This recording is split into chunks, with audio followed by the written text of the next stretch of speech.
আসসালামু আলাইকুম। আশা করি সবাই ভালো আছেন। এখন বর্ষার সময় যারা ছাগল ক্রয় করবেন তাদেরকে বলি, আমি এই ভুক্তভোগী।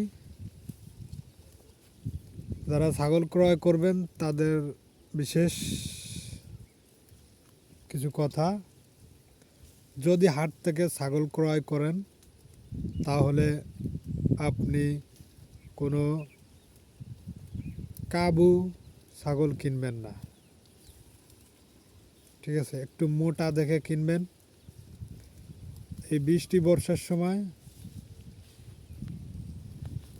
যদি একটু নর্মাল ছাগল কিনেন তাহলে আপনার অসুবিধা হতে পারে।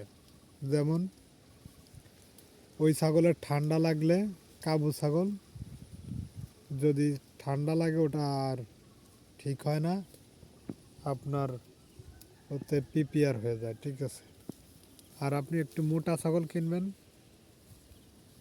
তাহলে দেখা যাচ্ছে ওই ঠান্ডাটা ধরতে পারে না। ঠিক আছে, মোটা ছাগলের ঠান্ডা বা পিপিআর সহজে ধরতে পারে না। আর যদিও ধরে তাহলে আপনি করতে পারেন, ওষুধ খাওয়ালে ঠিক ঠিক হয়। ঠিক আছে, আপনি কোনো কাবু মানে একটু নর্মাল কোনো ছাগল কিনবেন না, একটু মোটা দেখে কিনবেন, স্বাস্থ্য ভালো দেখে কিনবেন। তাহলে আপনি দেখবেন যে এই সময় কোনো পিপিআরও আঘাত আনলেও আপনার সহজে ছাগলটাকে পিপিআর ধরতে পারবে না, আর ধরলেও আপনি ট্রিটমেন্ট দিলে ভালো হবে।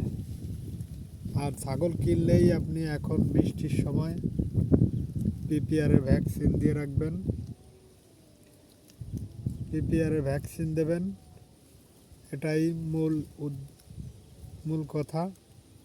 ছাগল বাজার থেকে কিনলে, এই বৃষ্টির সময় কিনলে আপনি ভ্যাকসিন দিবেন।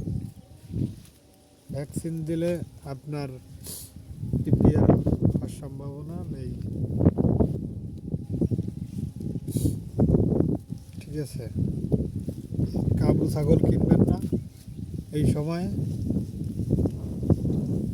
কাবু ছাগল কিনলে আপনার এই ঘাসের ভিতরে অনেক জীবাণু থাকে, ওটা ধরে পড়ে দেখা যাচ্ছে যে আপনার হয়, ওই পাতলা পায়খানা হয়। ঠিক আছে, একটু মোটা দেখে কিনবেন, তাহলে ভালো হবে, আপনার পক্ষে ভালো। যদি ভিডিওটা ভালো লাগে তাহলে সাবস্ক্রাইব করবেন, শেয়ার করে দেবেন, ফলো দিবেন, লাইক দিবেন। আল্লাহ হাফেজ, ভালো থাকবেন। আমার কথা হচ্ছিল এই সময় একটু মোটা দেখে ছাগল কিনবেন, তাতে ভালো হবে আপনার এই বৃষ্টি বর্ষার সময়। ঠিক আছে, যদি ছাগল কিনেন তাহলে এই বর্ষার সময় একটু মোটা দেখে ছাগল কিনবেন। আল্লাহ হাফেজ।